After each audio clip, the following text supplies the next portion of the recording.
que é um gatilho emocional? Esse, para mim, é um dos mais fáceis. O gatilho emocional dessa primeira porta, né? Nós estamos falando de 4 chaves da primeira porta. O gatilho emocional é o que faz o seu corpo ter uma reação orgânica, uma reação fisiológica. O seu corpo, naquele exato momento, tem uma descarga de energia. É o que faz com que o seu corpo tenha uma reação. Então, sempre que você falar de gatilho emocional, é diferente da âncora de imagem. Porque a âncora de imagem, ela vai abrir uma emoção para você.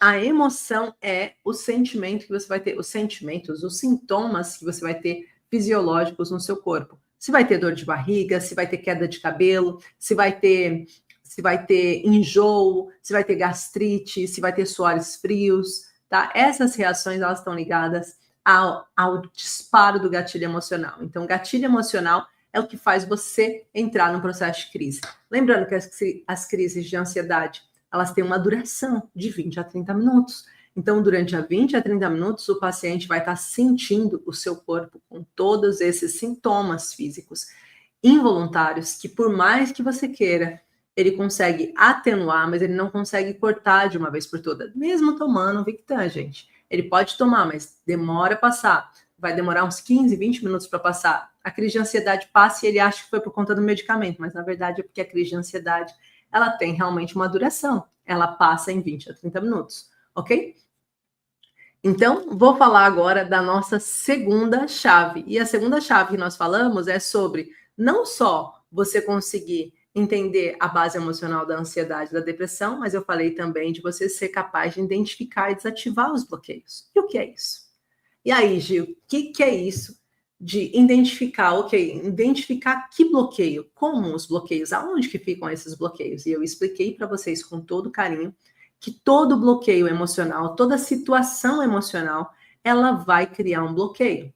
Ela vai criar uma percepção também nos órgãos afetados. Então, assim como eu sei que toda vez que eu estou falando do ectodermo, eu tenho afeto, essa sensação de sobrevivência, eu tenho vários órgãos que estão relacionados com isso, assim como eu sei que o mesodermo está relacionado com o sentimento de desvalorização, de impotência, que vai trazer para mim questão de músculos, ossos, veias e artérias, automaticamente eu vou relacionar os sintomas físicos do paciente com a percepção do que ele passou. Só que quando eu vou identificar, eu estou mapeando o corpo de um paciente, né? E seja um atendimento online, ou seja, um atendimento presencial, quando eu estou mapeando aquele paciente, eu vou aprender a identificar aonde que os órgãos físicos daquele paciente estão afetados. O que está acontecendo com aquele paciente? O porquê que aquele paciente tem processos, problemas, por exemplo, se a gente fosse falar no fígado, aí você vai ver o paciente realmente tem problemas no fígado,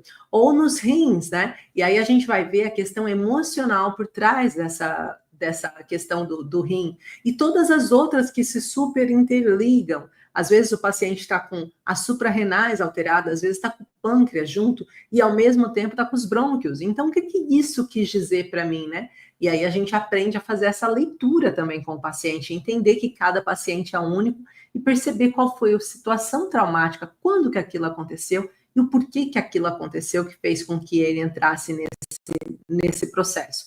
Ainda hoje eu recebi um testemunho lindo de uma paciente que eu atendi ontem, até falei disso no Instagram, no Insta, e foi tão bonito porque sempre acontece isso, do paciente na hora não lembrar o que está acontecendo e passado pouco tempo, depois do atendimento, o paciente ligar e dizer, lembrei. E ela estava falando exatamente isso, porque no momento ela lembrou de uma situação, mas ela não achou que aquela situação fosse algo tão forte. Ela falou assim, não foi, mas eu tive outras situações mais fortes na minha vida, né? Eu não pensei que fosse essa. E aí a gente continuou o atendimento, eu falei tudo o que tinha acontecido e mandei o relatório para essa paciente, né? Que a gente envia. Nós, terapeutas biomicrohertz, trabalham em atendimento trifásico, né? Então a gente tem uma continuidade depois da consulta. Mandei o relatório para ela e ela leu o relatório e ela disse, Gi, não acredito que eu não tinha lembrado. Ela mandou até em áudio, eu tenho até o áudio, tá no meu telemóvel.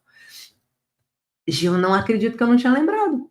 De fato, eu passei por uma situação dessa. E, de fato, foi terrível para mim. Foi uma situação em que eu me senti totalmente desprotegida, que eu me senti mal, que eu passei por um processo de bullying, passei por um processo de dor, né, que fui exposta pelos meus pais.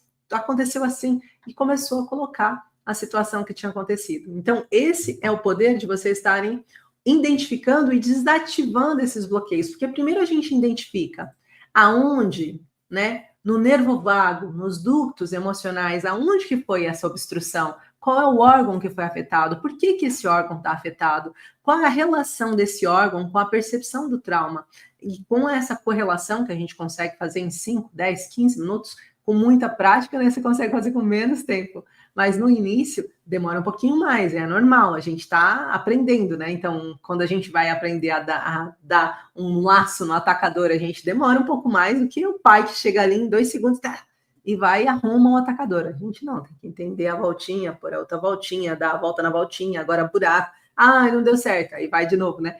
Mas no passo a passo, tudo vai chegando lá.